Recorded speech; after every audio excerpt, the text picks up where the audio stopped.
नमस्कार, नमस्ते. फलटण यूट्यूब चॅनलमध्ये मी राजकुमार गोपने आपलं स्वागत करतो.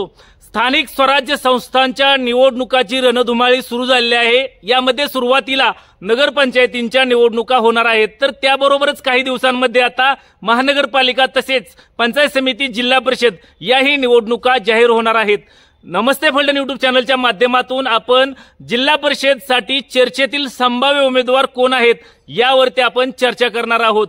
फलटण तालुक्याचा विचार केला तर फलटण तालुक्यामध्ये जिल्हा परिषदचे 8 गट आहेत आणि यामध्ये आज पहिल्यांदाच आपण जिल्हा परिषदच्या बरड जिल्हा परिषद गटामधून संभाव्य चर्चेत उमेदवार कोण आहेत हे आपण पाहणार आहोत.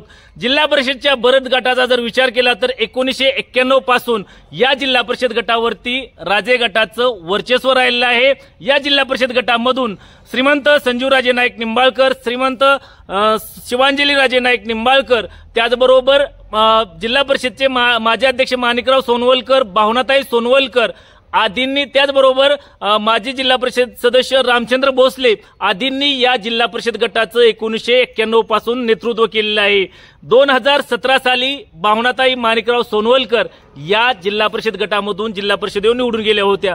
2025 साली बरड जिल्हा परिषद गट हा नव्याने निर्माण झाला आणि यामध्ये प्रामुख्याने आता अनुसूचित जातीसाठी या ठिकाणी आरक्षण निश्चित झालेले आहे आणि या जिल्हा परिषद गटांतर्गत बरड आणि दुधेबावी असे 2 पंचायत समितीचे गण निर्मिती करण्यात आलेली आहे. आता पाहूया या गटामध्ये कोणत्या पक्षाची ताकद आहे ती.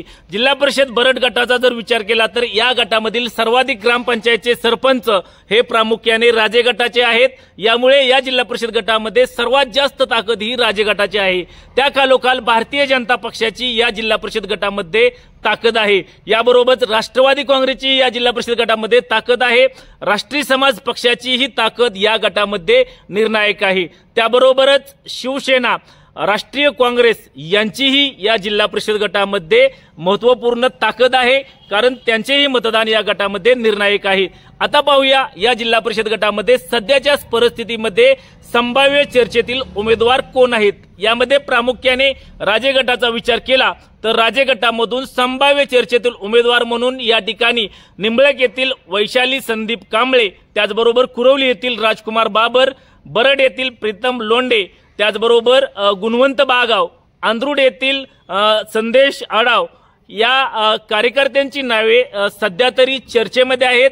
ही राजे गटाकडून आहेत.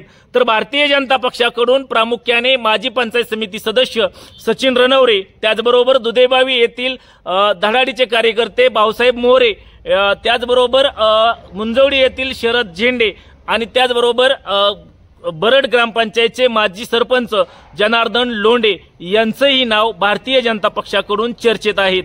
याचबरोबर काँग्रेसकडून गंगाराम रणदिवे यांचं नाव चर्चेत असून युवा उद्योजक नितीन लोंढे, त्याचबरोबर हनुमंतराव लोंढे, सामाजिक कार्यकर्ते हनुमंतराव लोंढे यांचंही नाव प्रामुख्याने बरड जिल्हा परिषद गटामध्ये चर्चेत आहेत.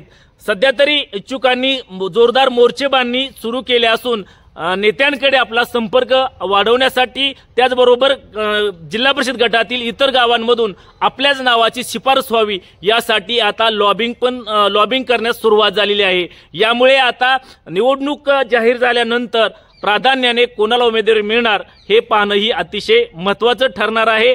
तुम्हाला काय वाटतं? जिल्हा परिषदच्या बरड गटामधून सर्वच पक्षांकडून, यामध्ये भाजप असेल, राजे गट असेल, राष्ट्रीय समाज पक्ष असेल, शिवसेना असेल, काँग्रेस असेल किंवा अपक्ष असेल, राष्ट्रवादी काँग्रेस असेल, यामधून तुम्हाला काय वाटतं कोणाला उमेदवारी मिळेल? या जिल्हा परिषद गटामध्ये कोणामध्ये सामना होऊ शकतो? जरूर कमेंट्स बॉक्समध्ये कमेंट्स करा. त्याचबरोबर चॅनलवरती जर तुम्ही पाहिलात असाल तर नमस्ते फलटण यूट्यूब चॅनल सबस्क्राईब करा, बेल आयकॉन दाबा, जेणेकरून आमचे नवनवीन व्हिडिओ लवकरात लवकर थेट तुमच्यापर्यंत पोहोचतील. व्हिडिओ आवडल्यास लाईक आणि शेअर करा. आजच्या व्हिडिओमध्ये इथेच थांबूया. पुन्हा भेटूया नवीन व्हिडिओमध्ये. तोपर्यंत धन्यवाद.